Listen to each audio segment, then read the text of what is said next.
നാരായണം നമസ്കൃത്യ നരം ചൈവ നരോത്തമം ദേവീം സരസ്വതീം വ്യാസം തതോ ജയമുദീരയേ. അർത്ഥശാസ്ത്രമിദം പുണ്യം ധർമ്മശാസ്ത്രമിദം പരം മോക്ഷശാസ്ത്രമിദം പ്രോക്തം വ്യാസേനാമിതബുദ്ധിനാ.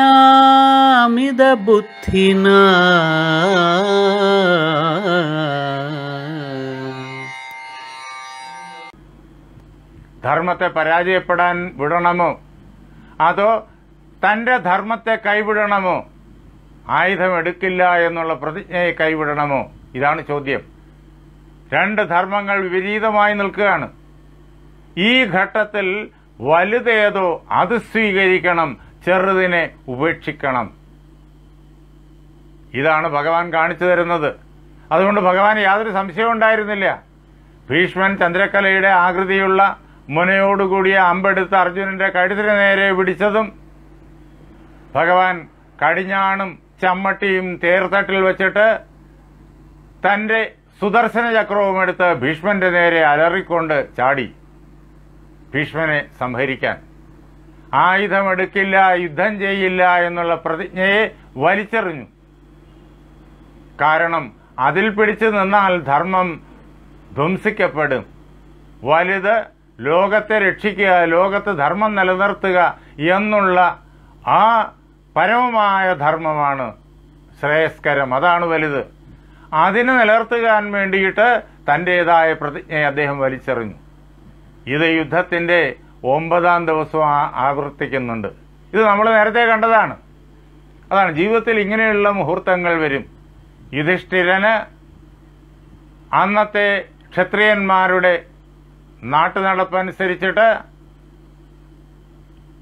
ഈ ചൂതുകളിക്കുള്ള വെല്ലുവിളി സ്വീകരിക്കാം. അത് ക്ഷത്രിയന്മാരുടെ ഒരു ധർമ്മനിഷ്ഠ. പക്ഷേ ചൂതുകളി അപായകരമാണ്. അത് എല്ലാവർക്കും ദുഃഖത്തെ ഉണ്ടാക്കും, വിനാശമുണ്ടാക്കും. അതിനാൽ അങ്ങ് അത് കൈക്കൊള്ളരുത് എന്ന് ഇളയച്ഛൻ ഉപദേശിക്കുന്നു. ധർമ്മം അദ്ദേഹം ഉപദേശിച്ചു. ലോകത്തിന് ഹിതകരമല്ല ഇത് എന്ന് അദ്ദേഹം വ്യക്തമാക്കി. യുധിഷ്ഠിരന് വേണമെങ്കിൽ അത് സ്വീകരിക്കാം. പക്ഷേ ഇതില് വലുതായി യുധിഷ്ഠിരന് അപ്പോൾ തോന്നിയത് ക്ഷത്രിയന്മാരുടെ വെല്ലുവിളി സ്വീകരിക്കുക എന്നുള്ള നിഷ്ഠയിൽ മുറുകെ പിടിക്കുക എന്നുള്ളതാണ്. കൃഷ്ണന്റെ ആ ധർമ്മ ജ്ഞാനം യുധിഷ്ഠിരനില്ലാതെ പോയി. ഇത് പലരുടെയും ജീവിതത്തിൽ സംഭവിക്കാറുണ്ട്. ധർമ്മനിഷ്ഠയുള്ളവരുടെ ജീവിതത്തിൽ പോലും സംഭവിക്കാറുണ്ട്. അങ്ങനെയുള്ള അബദ്ധം യുധിഷ്ഠിരൻ കാണിച്ചു. ആ അബദ്ധത്തിന്റെ ഫലമാണ് പിന്നീട് നടന്ന സംഭവങ്ങളെല്ലാം. എന്ന് മാത്രമല്ല, ചൂതുകളിയിൽ ഒന്നൊന്നായി തോറ്റ് അനുജന്മാരെ പണയം വെച്ചു. അങ്ങനെ പണയം വെച്ച് കളിക്കാനുള്ള അധികാരം അദ്ദേഹത്തിനുണ്ടോ ഇല്ലയോ എന്ന് പോലും അപ്പോൾ ആ ചൂതുകളി കമ്പത്തിൽ തോൽവി കൊണ്ടുണ്ടായ ദുഃഖത്തിന്റെ ആ അസഹനീയമായ വേദനയിൽ അദ്ദേഹം ആലോചിച്ചില്ല. അതാണ് ചൂതുകളി മനുഷ്യനെ അബദ്ധത്തിൽ നിന്ന് അബദ്ധത്തിലേക്ക് വലിച്ചഴയ്ക്കും. എന്തിന്? തന്റെ ഭാര്യയെപ്പോലും പത്നിയെപ്പോലും അദ്ദേഹം പണയം വെച്ചു. പത്നിയെ പണയം വയ്ക്കാൻ ഒരു പുരുഷനും ഒരു ഭർത്താവിനും അധികാരമില്ല. അങ്ങനെ ചെയ്തു കഴിഞ്ഞാൽ അത് ഏറ്റവും വലിയ അക്ഷന്തവ്യമായ കുറ്റമാണ്. അങ്ങനെയുള്ള അവസ്ഥയിലേക്ക് ആ പരാജയത്തിന്റെ ഉന്മാദാവസ്ഥയിൽ യുധിഷ്ഠിരൻ വഴുതി വീണു. അതിന്റെ ഫലമാണ് 18 അക്ഷൗഹിണികൾ കുരുക്ഷേത്രത്തിൽ പോരാടി മരിച്ചു വീണത്. അന്ന് ഈ പടക്കളത്തിൽ എത്തുന്നതിന് മുമ്പ് ആ ചൂതുകളി നടക്കുന്ന അവസരത്തിൽ യുധിഷ്ഠിരന് പറയാമായിരുന്നു, ദ്രൗപദി പണയപ്പെട്ടിട്ടില്ല, അനുജന്മാർ പണയപ്പെട്ടിട്ടില്ല, ഞങ്ങൾ അടിമകളല്ല എന്ന് പ്രഖ്യാപിക്കാമായിരുന്നു. അവിടെ ദ്രൗപദിയുടെ ചോദ്യത്തിന് മറുപടിയായിട്ട് ഭീഷ്മൻ അത് വ്യക്തമായി സൂചിപ്പിക്കുന്നുണ്ട്. യുധിഷ്ഠിരസ്തു പ്രശ്നേസ്മിൻ പ്രമാണമിതി മേ മതി എന്ന്. അല്ലയോ ദ്രൗപദി, നിന്റെ ഈ ചോദ്യത്തിന് പ്രമാണം അത് യുധിഷ്ഠിരൻ തന്നെയാണ്. അദ്ദേഹം പറയട്ടെ നീ പണയപ്പെട്ടിട്ടില്ല എന്ന്. അദ്ദേഹം പറയട്ടെ ഈ പാണ്ഡവന്മാർ പണയപ്പെട്ടിട്ടില്ല എന്ന്. അദ്ദേഹം പറയട്ടെ ഇവരാരും തന്നെ അടിമകളല്ല എന്ന് അതിനർത്ഥം. യുധിഷ്ഠിരനാണ് ഇതിന് പ്രമാണം എന്ന് അദ്ദേഹം പറയുമ്പോൾ അതിൻ്റെ അർത്ഥം ഇതാണ്: ഞങ്ങൾ അടിമകളല്ല എന്ന് പ്രഖ്യാപിക്കുക. അപ്പോൾ കൗരവന്മാർ എതിർക്കാൻ ഇറങ്ങുകയാണെങ്കിൽ അവിടെ 100 പേരിലും 5 പേരിലുമായിട്ട് ആ യുദ്ധം ഒതുങ്ങും. അത്രയിൽ ഒതുങ്ങും, 105 പേരിൽ അത് ഒതുങ്ങും. ബാക്കി ആരെയും അത് ബാധിക്കുമായിരുന്നില്ല. അങ്ങനെ നിസ്സാരമായി ചെറുതായി തീരേണ്ടതായ ആ പ്രശ്നത്തെ ഇത്ര പർവ്വതാകാരകമാക്കി മാറ്റാൻ യുധിഷ്ഠിരന് പറ്റിയ ആ ധർമ്മനിശ്ചയത്തിൻ്റെ പാളിച്ച കാരണമായി തീർന്നു. ഇതിൻ്റെ മുഖ്യ കാരണം ദുര്യോധനാദികളുടെ അമിതമായ ലോഭവും ക്രോധവും ഒക്കെയാണ്. ആ ലോഭത്തിനും കൗരവന്മാരുടെ ലോഭത്തിനും ക്രോധത്തിനും ഒക്കെ പ്രവർത്തിക്കാനുള്ള വളക്കൂറുള്ള മണ്ണ് ഉണ്ടാക്കിക്കൊടുത്തത് യുധിഷ്ഠിരന്റെ ധർമ്മ നിശ്ചയത്തിൽ വന്ന പാളിച്ചയാണ്. അത് നാം അറിയണം. യുധിഷ്ഠിരൻ ചൂത് കളിക്കാൻ ഇറങ്ങിയത് ഏറ്റവും വലിയ അബദ്ധം.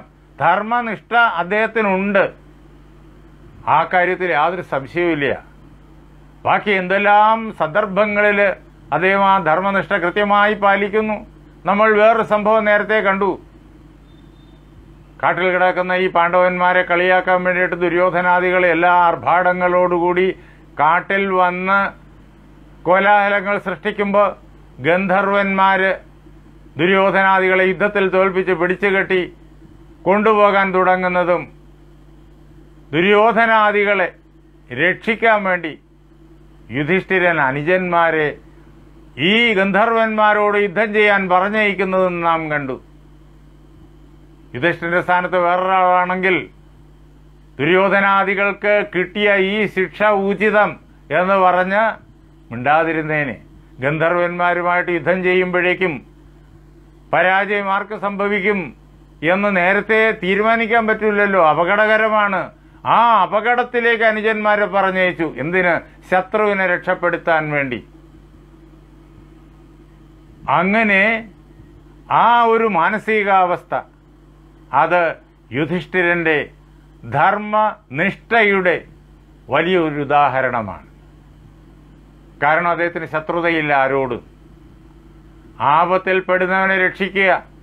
അവിടെ നിന്ന് പടക്കളത്തിൽ നിന്ന് കഷ്ടിച്ച് രക്ഷപ്പെട്ടു വന്ന ഒരു പടയാളി അവിടെ നടന്ന വൃത്താന്തം അറിയിച്ച് രക്ഷിക്കണമേ എന്ന് ദുര്യോധനന്റെ സന്ദേശം അറിയിച്ചപ്പോൾ അത് അദ്ദേഹം ഉടനെ സ്വീകരിച്ചു. അത് അദ്ദേഹം പ്രവർത്തിപ്പിക്കുകയും ചെയ്തു. അതാണ് ധർമ്മനിഷ്ഠ. ഏത് ഘട്ടത്തിലും അദ്ദേഹത്തിന് ഉണ്ട്. പക്ഷേ ഈ ഒരു ഘട്ടത്തിൽ അദ്ദേഹം ക്ഷത്രിയന്മാരുടെ അന്ന് നിലവിലുള്ള ആ രീതി, അതായത് വെല്ലുവിളി സ്വീകരിക്കുക എന്നുള്ളതായ ആ വിചാരം, അവരുടെ നാട്ടുനടപ്പ്, അത് ധർമ്മമെന്ന് തെറ്റിദ്ധരിച്ചു പോയി. അതിന് ബലം കൊടുത്തു. അപ്പോഴേക്കും വിതുരന്റെ ഉപദേശത്തെ അദ്ദേഹം കൈവിട്ടു. തോൽവി വന്നു കഴിഞ്ഞപ്പോഴേക്കും തോൽവിയുടെ ഉന്മാദത്തിലായി.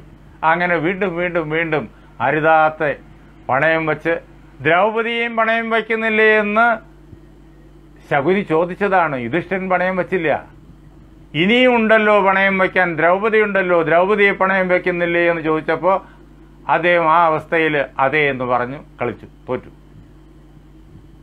ഇങ്ങനെ യുധിഷ്ഠിരന്റെ ജീവിതത്തിൽ ഈ ഇത്രയേറെ സൂക്ഷ്മമായിരിക്കുന്ന ധർമ്മ നിയമത്തെ വേർതിരിച്ച് അറിയാൻ ആർക്കും വൈഷമ്യമുളവാക്കുന്ന ആ ഘട്ടത്തിൽ ധർമ്മത്തെ വ്യക്തമായി ധരിക്കാൻ കഴിയാതെ പോയത് വലുതായ ദുഃഖങ്ങൾക്കും വിപത്തുകൾക്കും കാരണമായി തീർന്നു. യുധിഷ്ഠിരൻ അതുകൊണ്ട് മാത്രം ധർമ്മനിഷ്ഠനല്ല എന്ന് നമുക്ക് പറയാൻ പറ്റൂല. ബാക്കി ആ ജീവിതം മുഴുവൻ നോക്കണം. ആ സ്വർഗാരോഹണ പർവ്വത്തില് സ്വർഗത്തിലേക്ക് പോകാനായിട്ട് വിമാനം ഇതാ ഇറങ്ങി വന്നിരിക്കുന്നു. സഹോദരങ്ങളെല്ലാം വഴിയിൽ വീണു. ആദ്യം പാഞ്ചാലി വീണു, പിന്നെ സഹദേവൻ, പിന്നെ നകുലൻ, പിന്നെ അർജുനൻ, പിന്നെ ഭീമൻ, എല്ലാവരും വീണു. യുധിഷ്ഠിരനും അതുവരെ കൂടെ വന്ന ഒരു പട്ടിയും മാത്രമുണ്ട്. അപ്പോഴാണ് ദേവലോകത്ത് നിന്ന് അവിടേക്ക് കൊണ്ടുപോകാൻ വേണ്ടിയിട്ടുള്ളതായ രഥമിറങ്ങി വന്നത്. ആ അവസരത്തിൽ അദ്ദേഹത്തോട് ആ രഥത്തിലേറാൻ പറയുന്നു. ആ രഥത്തിൽ ആദ്യം പട്ടിയെ കയറ്റണമെന്നായി യുധിഷ്ഠിരൻ. അത് സാധ്യമല്ല എന്ന് മറുപടി കിട്ടിയപ്പോൾ, എന്നാൽ ഞാനും ഈ രഥത്തിൽ വരുന്നില്ല, ഈ പട്ടിയെ, എന്നോടൊപ്പം വന്ന ഈ പട്ടിയെ സ്വർഗലോകത്തിലേക്ക് കൊണ്ടുപോകാനാവില്ലെങ്കിൽ എനിക്കും വേണ്ട സ്വർഗം എന്ന് പറഞ്ഞ ധർമ്മനിഷ്ഠ. അതാണ് യുധിഷ്ഠിരന്റെ ഔന്നത്യം. അപ്പോ അങ്ങനെ ധർമ്മനിഷ്ഠനാണ് യുധിഷ്ഠിരൻ എന്ന് ആ ജീവിതം മുഴുവൻ നോക്കിയാൽ കാണാം. പക്ഷേ ഒരവസരത്തിൽ ധർമ്മത്തെ വേർതിരിച്ചറിയാൻ കഴിയാതെ പോയപ്പോൾ അതൊരു അബദ്ധമായി. ആ അബദ്ധം വലിയ ദുരന്തങ്ങൾക്ക് കാരണവും ആയിത്തീർന്നു. ചെറിയ അബദ്ധങ്ങൾ പലപ്പോഴും വലിയ ദുരന്തങ്ങൾക്ക് കാരണമായി തീരാം. അതാണ് ആ ജീവിതത്തിൽ സംഭവിച്ചത്. ഇനി ഒരു കാര്യം കൂടി, അങ്ങനെ യുധിഷ്ഠിരൻ ധർമ്മത്തെ അവിടെ തിരിച്ചറിയാതെ പോയത് നന്നായി എന്ന് പറയണം. അതുകൊണ്ടാണ് ഇത്ര സമർത്ഥമായ ഒരു ഇതിഹാസം നമുക്ക് ലഭിച്ചത്. ധർമ്മത്തെ വിശകലനം ചെയ്യാൻ, ധർമ്മനിഷ്ഠയുടെ മാറ്റുരച്ചു നോക്കാൻ, ധാർമ്മിക നിയമങ്ങളുടെ മാറ്റുരച്ചു നോക്കാൻ, അതിനെ സൂക്ഷ്മമായിട്ട് ഇഴപിരിച്ച് മനസ്സിലാക്കാൻ അവസരമൊരുക്കുന്ന, ജീവിതത്തിന്റെ എല്ലാ മുഖങ്ങളെയും നമ്മുടെ മുന്നിലേക്ക് കൊണ്ടുവരുന്ന അത്യന്തം സങ്കീർണമായ, അത്ഭുതകരമായ, വിപുലമായ, അതേപോലെ പ്രഗാഢമായ ഒരു ഇതിഹാസം നമുക്കുണ്ടായത് അതുകൊണ്ടാണ്. ഇല്ലെങ്കിലോ അവിടെ ആ സഭാപർവത്തിൽ വെച്ച് മഹാഭാരതം കഴിഞ്ഞേനെ. അപ്പോ യുധിഷ്ഠിരന് അങ്ങനെ ഒരു ദൗർബല്യം വന്നു പെട്ടുപോയത് നമുക്ക് ഈ ഒരു ഇതിഹാസത്തെ തന്നു എന്നൊരു ഗുണം കൂടി ഉണ്ട് എന്ന് ഒരു സാഹിത്യ വിദ്യാർത്ഥിയുടെ നിലയിലും ഒരു വേദാന്ത വിദ്യാർത്ഥിയുടെ നിലയിലും നമുക്ക് ചിന്തിക്കേണ്ടി വരും. വ്യാസനെ പോലുള്ള ഇതിഹാസകർത്താക്കന്മാർ ഇത്തരം കാവ്യങ്ങൾ നമ്മുടെ മുന്നിലേക്ക് കൊണ്ടുവരുന്നത് വലുതായ ആശയങ്ങളെ നമുക്ക് പരിചയപ്പെടുത്തി തരാൻ വേണ്ടിയിട്ടാണ്, കാണിച്ചു തരാൻ വേണ്ടിയിട്ടാണ്. ഗീതാതത്വത്തെ മുഴുവൻ കഥകളിലൂടെ, കഥാപാത്രങ്ങളിലൂടെ അവതരിപ്പിക്കണമെങ്കിൽ ഈ പ്രകാരത്തിൽ സങ്കീർണമായൊരു ഇതിവൃത്തം ഉണ്ടാക്കിയേ പറ്റൂ. അതിന് പല കഥാപാത്രങ്ങൾക്കും പല കുറവുകളെ ഉണ്ടാക്കി വെക്കണം. 100% കുറവുകളില്ലാത്ത സമ്പൂർണമായ ഔന്നത്യം തികഞ്ഞ സ്വഭാവത്തോടുകൂടിയ വ്യക്തികൾ മാത്രമാണ് എല്ലാവരുമെങ്കിൽ ഈ പ്രകാരത്തിൽ സംഘർഷപൂർണമായിരിക്കുന്ന, രസപൂർണമായിരിക്കുന്ന ഒരു കാവ്യം ലഭിക്കില്ല. എല്ലാവർക്കും കുറവുകൾ വേണം. ഇതിനകത്ത് ഒരു കുറവുമില്ലാത്ത രണ്ടുപേരുണ്ട്. ഒന്ന് ഭഗവാൻ ശ്രീകൃഷ്ണനാണ്, അദ്ദേഹം മായാതീതനായ മായാമനുഷ്യനാണ്. വേറൊന്ന് മായയ്ക്കുള്ളിൽ നിൽക്കുന്ന, എന്നാൽ മായാതീതത്തെ തിരിച്ചറിഞ്ഞു കഴിഞ്ഞിരിക്കുന്ന ഭീഷ്മനാണ്. ബാക്കിയുള്ളവരിലെല്ലാം അല്പാൽപമായിട്ടുള്ള കുറവുകളുണ്ട്. ചിലരിൽ അത് കൂടുതലുണ്ട്. എന്നുവെച്ചുകഴിഞ്ഞാൽ ആ കുറവുകൾക്ക് ആസുരീ ബുദ്ധി എന്ന് പറയും, ആസുരീ സമ്പത്ത്. ആ ആസുരീ സമ്പത്ത് ഏറെയുണ്ട് ചിലരിൽ. അവരിൽ അല്പാൽപമായി ദൈവീ സമ്പത്തുമുണ്ട്. എന്നാൽ മറ്റു ചിലരിൽ ദൈവീ സമ്പത്ത് ഏറി നിൽക്കുന്നു, എന്നാലും അവരിലും ആസുരീ സമ്പത്ത് അല്പാൽപമായുണ്ട്. ഇങ്ങനെ ദൈവീ സമ്പത്തും ആസുരീ സമ്പത്തും പല അളവില് കൂടിക്കലർന്ന കഥാപാത്രങ്ങളെ സൃഷ്ടിച്ചിട്ട് വ്യാസൻ ഭഗവത്ഗീതയുടെ എല്ലാ തത്വങ്ങളെയും എല്ലാ മുഖങ്ങളെയും നമുക്ക് കൃത്യമായി മനസ്സിലാക്കാൻ പാകത്തിന് ഇത്ര അത്ഭുതകരമായ വിപുലമായ കാവ്യത്തെ ചമച്ചു. അതിനു വേണ്ടിയിട്ടാണ് വ്യാസൻ യുധിഷ്ഠിരന് ഇങ്ങനെ ഒരു അബദ്ധം നൽകിയത്. അല്ലെങ്കിൽ കഥ തുടക്കത്തിലേ തന്നെ പൂർണ്ണമായി പോയേനെ.